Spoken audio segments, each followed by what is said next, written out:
महाराष्ट्रात गायीला राज्यमातेचा दर्जा आहे, त्याचप्रमाणे संपूर्ण गौवंश हत्याबंदी आहे।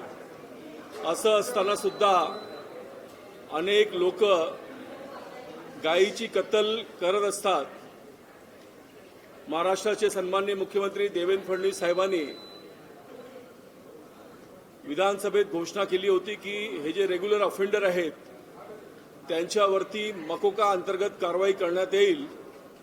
हा मुद्दा जेव्हा मी सदनात उपस्थित केला तेव्हा बदलापूरमधील 3 कसाई लोकांना जे वारंवार अशा अपराधात पकडले गेले होते त्यांच्यावर मकोका अंतर्गत कारवाई झाली।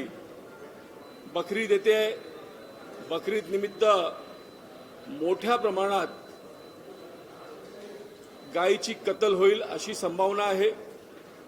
त्याशिवाय अनेक ठिकाणी बकरी म्हणा, बकरा म्हणा, हाऊसिंग सोसायटीमध्ये, चाळीमध्ये, रिक्षातून भरून किंवा टॅक्सीमधून आपण मुंबईमध्ये हा दृश्य बघू शकतो। मुंबई महानगरपालिकेने देवनार कत्तलखाना बनवला आहे। त्याशिवाय अनेक ठिकाणी लायसेन्स परवानाधारक कत्तलखाने आहेत।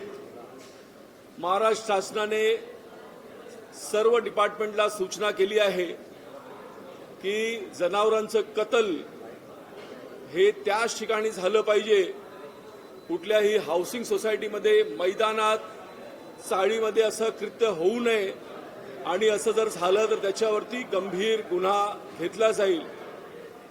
माझ्या बोरिवलीत सुमेरनगर म्हणून एक सोसायटी आहे, त्याच्यात एकच मुस्लिम परिवार आहे, पण तिथे त्यांनी 6 बकरे आणून ठेवले आहेत।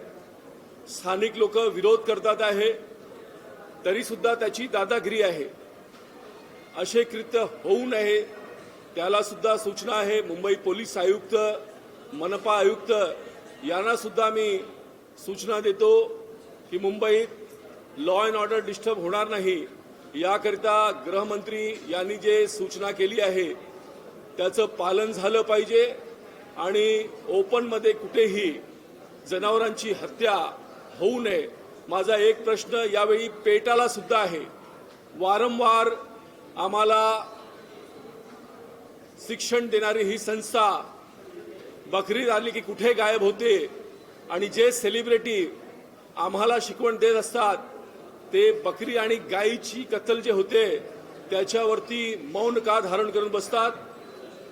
आम्ही या सर्व बाबीवर गंभीरतेने लक्ष घालून आहोत आणि असे प्रकार मुंबईत होणार नाही याकरिता पोलीस आणि महानगरपालिका यांच्याबरोबर संवाद करीत आहोत। धन्यवाद।